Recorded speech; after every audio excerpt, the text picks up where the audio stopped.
దేశం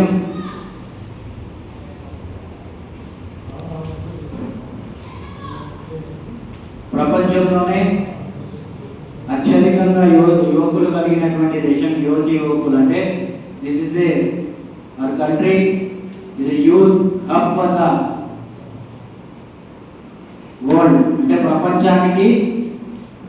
ప్రపంచంలోనే అత్యధికంగా యువకులు ఉన్నటువంటి దేశం భారతదేశం. ఇలాంటి భారతదేశంలో మన దగ్గర కావాల్సినటువంటి అనేక వనరులు ఉన్నాయి, అనేక ఖనిజ సంపద ఉన్నది, అనేక విధాలైనటువంటి ప్రతిభ కలిగినటువంటి యువకులు ఉన్నారు.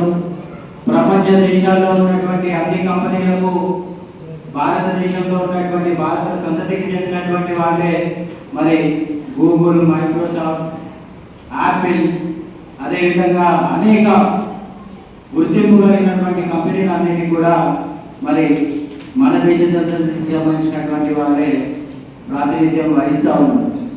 అయినా కానీ మన దగ్గర నిరుద్యోగం ఉన్నది. కంపెనీలకి పని చేస్తున్నటువంటి వాళ్ళు, కంపెనీలను నడిపిస్తున్నటువంటి వాళ్ళు మనోళ్ళైనప్పటికీ కూడా మన దగ్గర విపరీతమైనటువంటి నిరుద్యోగం ఉన్నది. 2014కు ముందు కాంగ్రెస్ ప్రభుత్వం ఉండే. కాంగ్రెస్ ప్రభుత్వంలో అనేక కుంభకోణాలు జరిగాయి. మరి వీళ్ళు అత్యంత అవినీతి పరిపాలన చేస్తూ ఉన్నారు. కాబట్టి ఈ దేశంలో మార్పు జరగాల్సినటువంటి అవసరం ఉంది. ఈ దేశంలో ఉన్నటువంటి యువతకి ఉద్యోగాలు కావాలంటే మరి బీజేపీ ప్రభుత్వం కావాల్సిందే అని చెప్పి గోడల మీద రాయించుకొని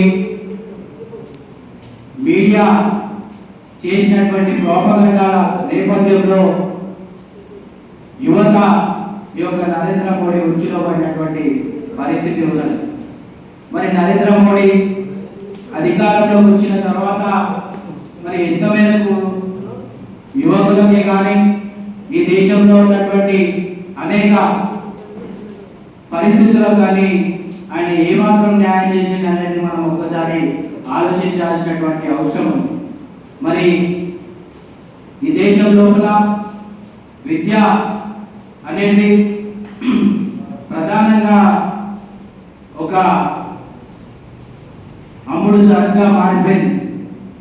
అంతకుముందు కూడా ప్రైవేటైజేషన్ తర్వాత కొంతమేరకి అమ్ముడు సరుకుగా మారినప్పటికీ కూడా ఇప్పుడు నరేంద్ర మోడీ ప్రభుత్వం వచ్చిన తర్వాత అంటే ఒక వ్యవస్థ, అంటే ఒక దేశాన్ని మన కంట్రోల్లో తెచ్చుకోవాలి అని అంటే నెల్సన్ మండేలా ఏమంటాడంటే ఒక దేశాన్ని సర్వనాశనం చేయాలి అని అంటే ఆ దేశంలో ఉన్నటువంటి విద్యా వ్యవస్థని నిర్వీర్యపరిస్తే చాలు, ఆ దేశం మొత్తం కూడా మన చేతిలో మన కంట్రోల్లో ఉంటుంది.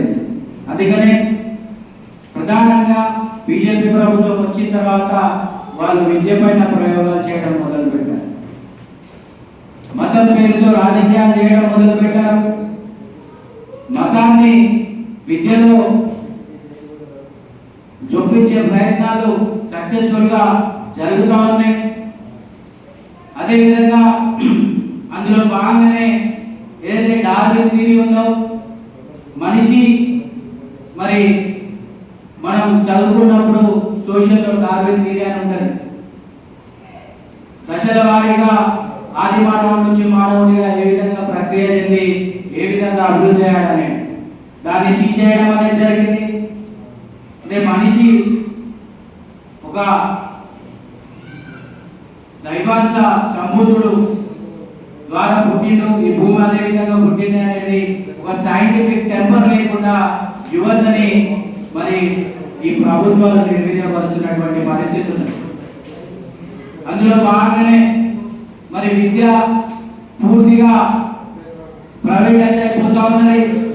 దాదాపు ఈ 2014 నుంచి 2026 వరకు 1,00,000 పాఠశాలల్ని దేశవ్యాప్తంగా మరి ఈ యొక్క బీజేపీ రాష్ట్ర ప్రభుత్వాలు అన్ని కలిసి సక్సెస్ఫుల్ గా 1,00,000 పాఠశాలలు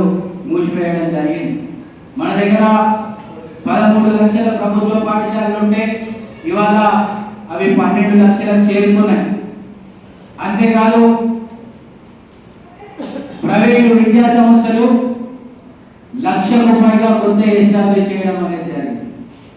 అంటే ప్రజలకు కావాల్సినటువంటి ముఖ్యంగా విద్యని పూర్తిగా కాషాయీకరణ చేయడం, అంటే వాళ్ళకు అనుకూలంగా విద్యార్థుల మైండ్లను మార్చే విధంగా పాఠ్యాంశాలను పెట్టడం, అంతేకాకుండా మరి విద్యని అందకుండా ప్రైవేటైజ్ చేయడం, ప్రైవేట్ వ్యక్తులకు అప్పచెప్పడం అనేది జరుగుతూ ఉంది. మరి విద్య ప్రతి సంవత్సరం చదువుకున్న విద్యార్థులు ఇంటర్ నుంచి, అంటే మన దేశంలో సగటు ఒక 40 లక్షల మంది ఇంటర్ పూర్తి చేస్తే అందులో 12% మంది డ్రాప్అవుట్స్ అయిపోతా ఉన్నారు. ఎందుకు అని అంటే ఈ ప్రభుత్వ పాఠశాలలో సరైన వసతులు, ప్రభుత్వ కళాశాలలో సరైన వసతులు, సరైన మౌలిక సదుపాయాలు లేకపోవడంతో అటు ప్రైవేట్ కళాశాలల్లో చదవలేక ఆ ఫీజుల భారాన్ని తల్లిదండ్రులు మోయలేక మరి విద్యార్థులు డ్రాప్అవుట్స్ అయిపోతా ఉన్నారు. అంతేకాదు మన మోడీ ప్రభుత్వం వచ్చినప్పుడు వాళ్ళు ఏమన్నారంటే ప్రతి సంవత్సరం 1 కోటి ఉద్యోగాలు సృష్టిస్తామని అన్నారు.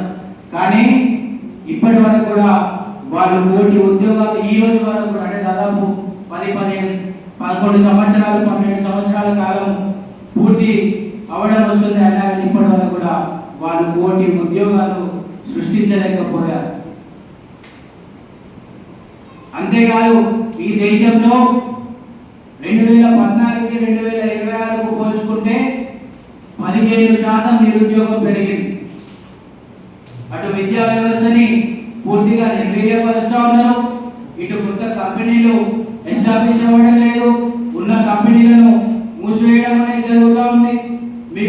మీరందరూ కూడా చూస్తుంటారు, పేపర్ చదువుతూ ఉంటారు, అనేక గవర్నమెంట్ సంస్థలు అన్నింటినీ కూడా వాళ్ళు ప్రైవేటైజ్ చేసినటువంటి పరిస్థితులు ఉంది.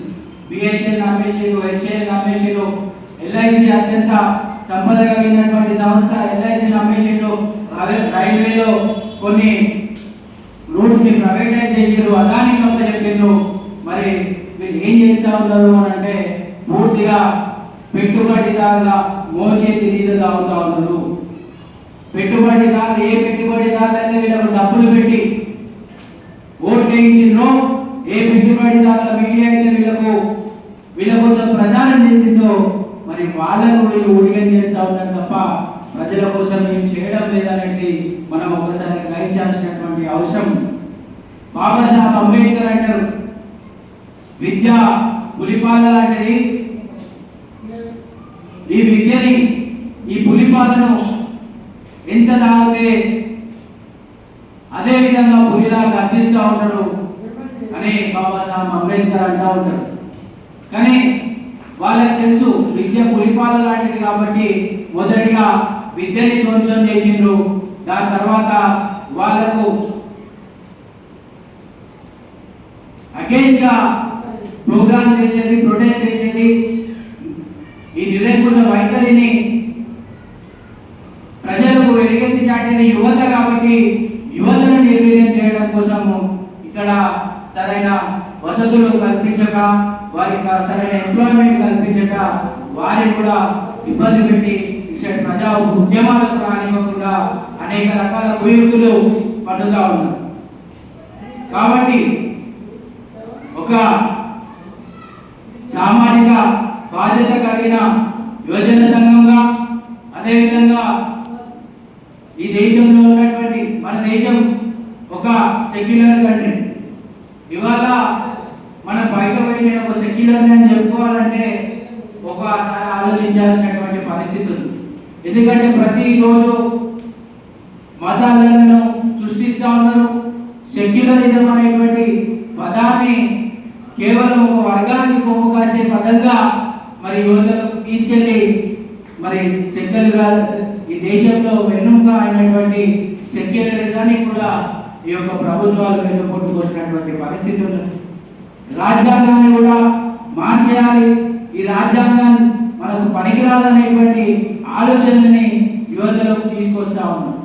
అసలు రిజర్వేషన్స్ అవసరం లేదనేటువంటి పరిస్థితిని ఇవాళ రాష్ట్ర ప్రభుత్వాలు, కేంద్ర ప్రభుత్వాలు ప్రజల్లోకి చొప్పిస్తా ఉన్నాయి. ఒకసారి మనం ఆలోచిస్తే రిజర్వేషన్స్ అనేది లేకపోతే ఎంతమంది మరి మన వాళ్ళు ఉద్యోగాలు సాధిస్తారు? ఇప్పటికీ ఈ దేశంలో ఉన్నటువంటి 26,000 కాలేజీల, యూనివర్సిటీ కాలేజ్, మెడికల్ కాలేజీలలో ఎస్సీ, ఎస్టీ, బీసీలకు సంబంధించినటువంటి ఎంప్లాయ్మెంట్స్ లేవు. అవి రిజర్వ్లు అట్లనే ఉంటున్నాయి.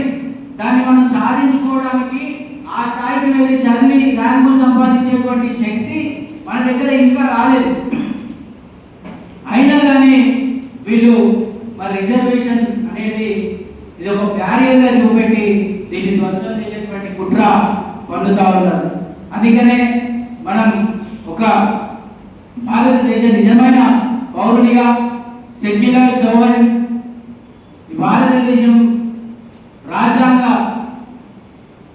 పీఠికను గౌరవిస్తూ వాటికి అనుగుణంగా కుల, మత, ప్రాంత, జాతి వ్యతిరేక కార్యకలాపాలకు దూరంగా ఉంటూ నిజమైన ప్రజాస్వామ్యయుతమైనటువంటి పోరాటాలను నిర్వహిస్తూ ఎక్కడ అన్యాయం జరిగినా దానికి స్పందించు ఉండడమే నిజమైన దేశభక్తిగా నేను భావిస్తా ఉన్నాను.